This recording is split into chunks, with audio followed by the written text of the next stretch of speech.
Avec les provisoires, elle était bien à l'aise.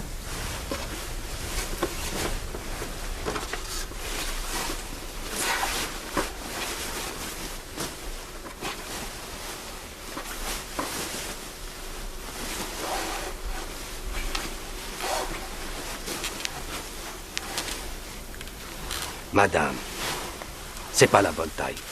Elle ne pourra pas mettre ses jambes. Ma femme a de petites jambes. Il n'est pas question d'esthétique ici. Elles sont trop lourdes pour elle. Je t'ai dit qu'il faut qu'elle soit assez solide pour que ta femme puisse marcher avec. Est-ce que tu sais qu'il y a des gens qui attendent 1 an pour avoir ces jambes?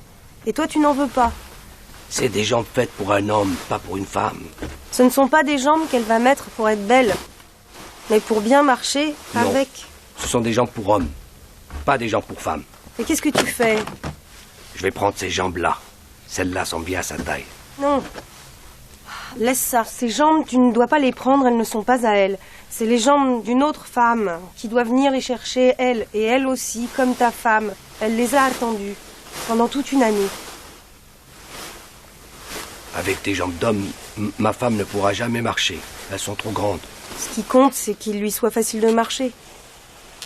Madame, regardez, avec ces jambes-là, elle pourra marcher. Celles-là sont à sa taille. Je vois bien que ces jambes-là iront bien à ma femme.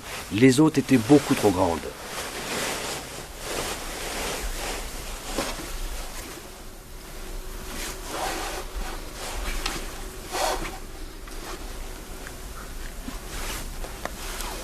Regardez, ce sont les chaussures qu'elle portait à son mariage.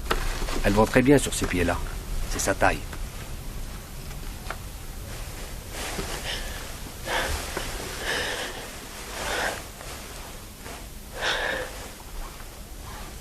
Magda?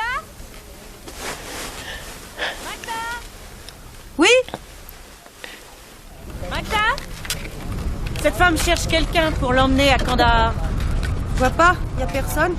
Et un homme était là. Il est parti. Il était bien avec toi. Oui, il est passé, mais je lui ai donné des jambes provisoires et il est parti. Il est parti à Kandahar, par là. Alors vous pouvez le suivre? Alors il n'y a personne qui puisse nous emmener avec lui à Kandahar? Vous ne voyez personne? Si, il y a... Je peux demander à quelqu'un... Suivez-moi.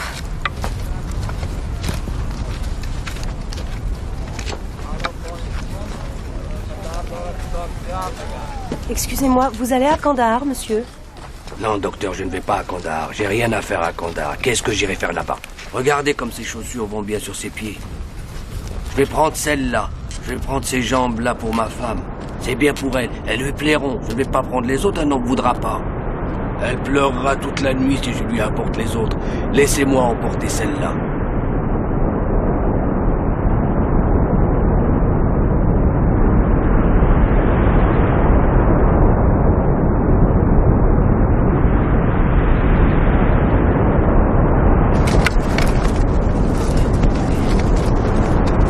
Où est-ce que vous allez? Où est-ce que vous allez? Magda? Où est-ce qu'ils vont? Ils s'en vont tous! Où est-ce que vous allez? Où est-ce que vous allez? Allô? Oui, ici Magda. Oui, nous sommes débordés parce qu'il y a énormément de monde. Voilà, homme de 40 ans, amputé, jambe gauche, environ 70 cm. Un jeune homme de 22 ans, les deux jambes coupées à hauteur du genou, environ 40 cm, un homme de 65 ans.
Vous voulez acheter une paire de jambes? Monte, on va discuter.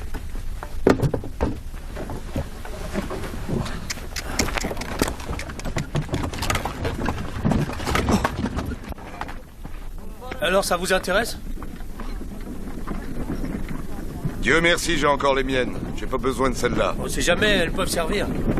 C'est des jambes qui appartenaient à ma mère, mais elle a jamais marché avec. Elles sont neuves. Il y a beaucoup de mines dans le désert, c'est très dangereux. Ça peut servir d'avoir une paire de jambes de rechange. Allez. Dans le camp de la Croix-Rouge, il faut attendre toute une année pour en avoir. On les vend pas cher. Seulement 4 millions d'Afghani. Tu vas à Kandahar? Non, non, je ne vais pas à Kandahar.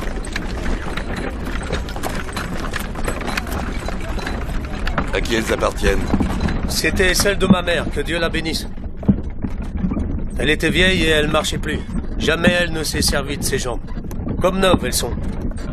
Inch'Allah, si vous les prenez, Inch'Allah, avec les 4 millions que vous me paierez, je pourrai enterrer ma pauvre mère.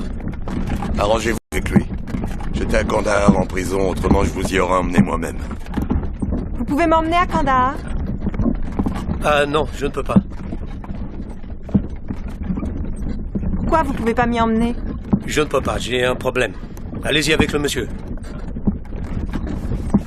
Écoutez, je suis une femme seule. Vous n'avez rien à craindre de moi, je vous en prie. Faites quelque chose pour moi. Emmenez-moi à Kandahar. Si je vais là-bas, ils verront que j'ai perdu ma main et ils voudront savoir comment je l'ai perdue. Si je dis qu'elle a été coupée au travail par une machine, ils vont pas vouloir me croire. Et ils vont me prendre pour un Moudjahid qui s'est battu contre eux, quoi que je leur dise. De toute façon, ils ne vont pas me croire. Pourquoi ne veux-tu pas aider cette femme? Pourquoi tu ne l'aides pas toi-même? Je t'ai dit pourquoi, je voudrais bien, mais je ne peux pas l'aider. Je te paierai les 4 millions si tu veux bien l'emmener là-bas. Je ne vais pas à Kandahar, moi, je ne veux pas. Tu devrais m'acheter ses jambes si tu y vas. On ne sait pas, tu pourrais tomber sur une mine. Il peut pas m'accompagner à Kandahar. Il a dit pourquoi. Tu as peur d'y aller, toi, hein? Non, mais vas-y toi-même si tu n'as pas peur. Si je te donne $100, tu iras à Kandahar? Non, je n'irai pas là-bas. $100, ça fait pas beaucoup. Je te dis que tu as peur. Non, j'ai pas peur. Hey. $100, c'est rien du tout. Pourquoi j'irai là-bas? Pour $150. Même pour 150, j'y vais pas. Si je te donne $200, tu m'emmènes? Combien? 200. $200. Ah. $200. Ben, peut-être, mais il faut d'abord réfléchir. Oh. Il va falloir que je passe chez moi prendre mes affaires. Donnez-moi les 4 millions pour les jambes de ma mère. Et puis après, je reviendrai. Et puis je vais vous emmener à Kandahar. Je te paierai pas maintenant, comme ça tu reviendras plus vite. Je veux pas attendre, je veux l'argent maintenant. J'ai peur que vous trichiez. Je vais revenir très vite. En route, je vais vérifier que le chemin est sûr. Et s'il est sûr, alors je vous amène.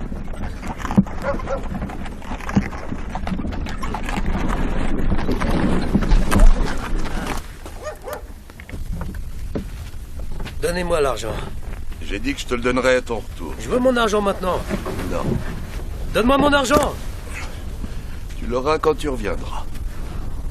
J'ai mis mon âme dans ce voyage. Et j'ai pris des routes que je n'aurais jamais prises avant. Pour pouvoir te donner une raison de vivre. J'ai traversé des déserts de pavots desséchés.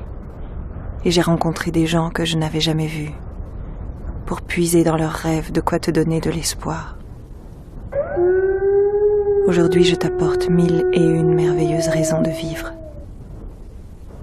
J'en suis venue à penser que si celui qui a perdu ses jambes ne devient pas champion de course de fond, c'est sa faute à lui.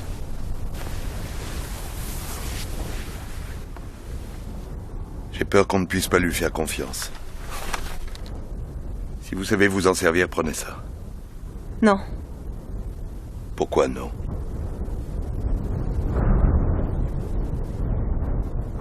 Je n'en ai pas besoin. Qu'est-ce que je peux faire pour vous? Je ne sais pas. Peut-être me dire quelque chose qui peut servir à ma sœur. Une chose, par exemple, qui parle de la vie ou bien de l'espoir. De l'espoir? De l'espoir. Écoutez, vous savez, tout le monde a besoin d'une raison de vivre. Et dans les moments difficiles, cette raison, c'est l'espoir. Bien sûr, c'est une idée abstraite. Pour ceux qui ont soif, c'est l'eau. Pour ceux qui ont faim, c'est le pain. Pour les esselés, c'est l'amour. Pour une femme qui passe toute sa vie sous un voile, l'espoir, c'est le jour où elle sera vue par tous. Qu'en dites-vous? Ça vous a plu? Moi, ça me plaît pas. Prêtez-moi votre appareil, je vais essayer tout seul. Bien sûr, je vous le prête.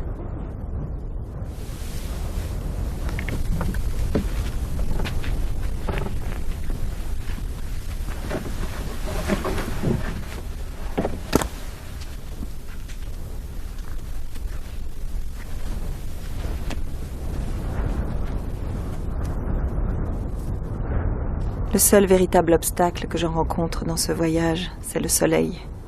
C'est un concurrent tellement déloyal. J'ai toujours pensé que si chacun de nous répandait la lumière d'une bougie, on n'aurait pas besoin du soleil.